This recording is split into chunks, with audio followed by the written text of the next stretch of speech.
Certamente em algum momento da sua vida você já ouviu falar sobre este termo, estoicismo. Essa palavra que é carregada de autoconhecimento, de ataraxia, de felicidade, de controle pessoal e mental. O estoicismo, ele é uma doutrina e também uma escola filosófica que surgiu na Grécia no ano 300 a.C., por Zenão de Cítio. A doutrina trabalha efetivamente o controle emocional, o controle individual, despreza toda e qualquer forma de vício que é considerado como um mal absoluto.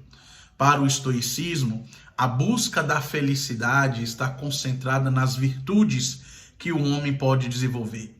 O estoicismo surge na Grécia, mas também acaba influenciando filósofos como Epicteto, como Sêneca, como Marco Aurélio, imperador romano, e acaba transpassando as fronteiras do Império Grego para o Império Romano.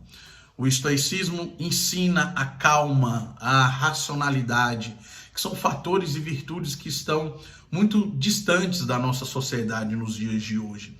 Independentemente daquilo que aconteça, o estoicismo ensina que nós não devemos nos preocupar com aquilo que foge do nosso controle. Seja as paixões, seja as dificuldades financeiras, seja a morte. Tudo aquilo que esteja fora do nosso controle não deve ser objeto da nossa preocupação e da nossa ansiedade. Um escritor muito famoso na área da psicologia chamado Andrew Solomon trabalha muito bem em um dos seus livros mais celebres, O Demônio do Meio-Dia, características do estoicismo. E o estoicismo busca exatamente essas questões. A questão daquilo que nós chamamos de ataraxia. A ataraxia que seria a felicidade, que seria a busca do prazer moderado. A busca do prazer moderado encontra-se na virtude humana, não levando em considerações todo o mal absoluto que é colocado ou posto diante de nós pelas nuances da vida.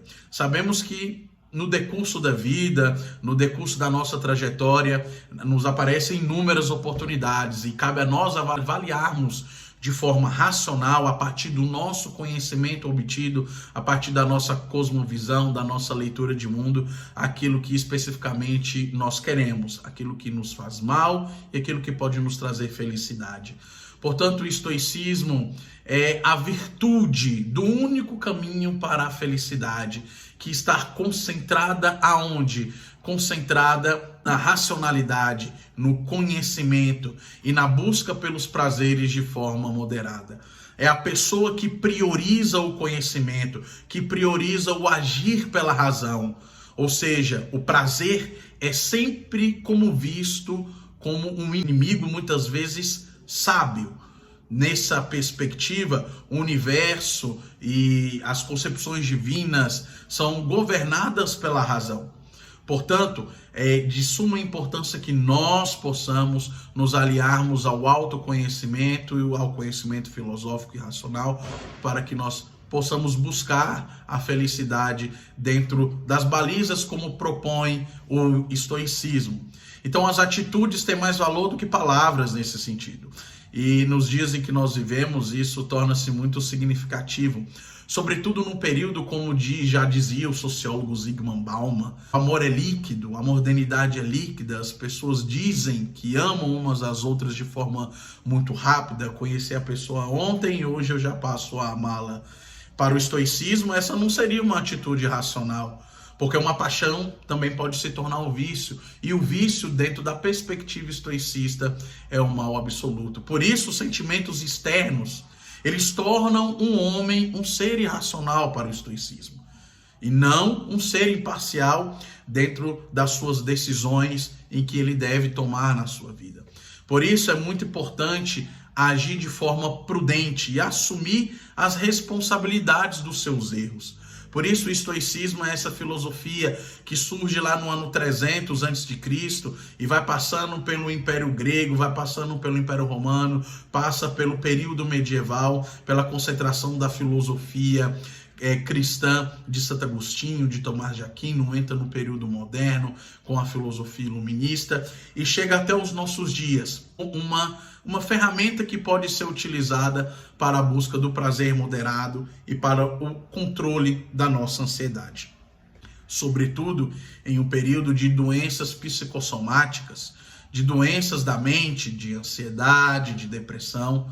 Por isso que o conhecimento é muito importante. O bojo do estoicismo é fazer com que o conhecimento que nós obtemos é ele que vai reger a nossa vida. É esse conhecimento que vai fazer com que nós possamos tomar as decisões corretas e não tomar as decisões de forma abrupta ou de cabeça quente, como nós costumamos a falar. Por isso, a vida e as suas circunstâncias não são idealizadas. Por isso, o indivíduo precisa conviver e aceitar a vida como ela é. Por que eu teria medo da morte se a morte é algo que não está no meu controle? Por que eu teria medo de perder uma pessoa ou de perder um grande amor se isso não está no controle das minhas mãos? É por isso, então, que o estoicismo torna-se essa filosofia que foca na vida prática, que foca nas necessidades reais do ser humano. Então, a filosofia estoica, ela tem esse foco voltado para a prática, para as ações, para os acontecimentos do cotidiano, sempre levando em consideração a racionalidade. O pensamento estoico é assim, ele busca o controle do nosso emocional, o controle das nossas decisões, a partir da ataraxia, a partir da negação dos sentimentos externos e do enfrentamento dos problemas de forma direta através da razão e dos ensinamentos da filosofia. Por isso, a filosofia estoica torna-se tão bela. Por isso, a filosofia estoica ela é necessária para os dias de hoje, sobretudo diante de uma sociedade extremamente frágil, mentalmente falando, e de uma sociedade que diz que ama, mas que, na verdade, não consegue distinguir amor de paixão. Por isso, o estoicismo é muito importante. Talvez você já tenha ouvido falar dessa palavra e não a conhecia dentro desses termos, mas saiba que negar os prazeres absolutos, negar os exageros e buscar a felicidade de forma moderada a partir de uma perspectiva racional é a característica do estoicismo.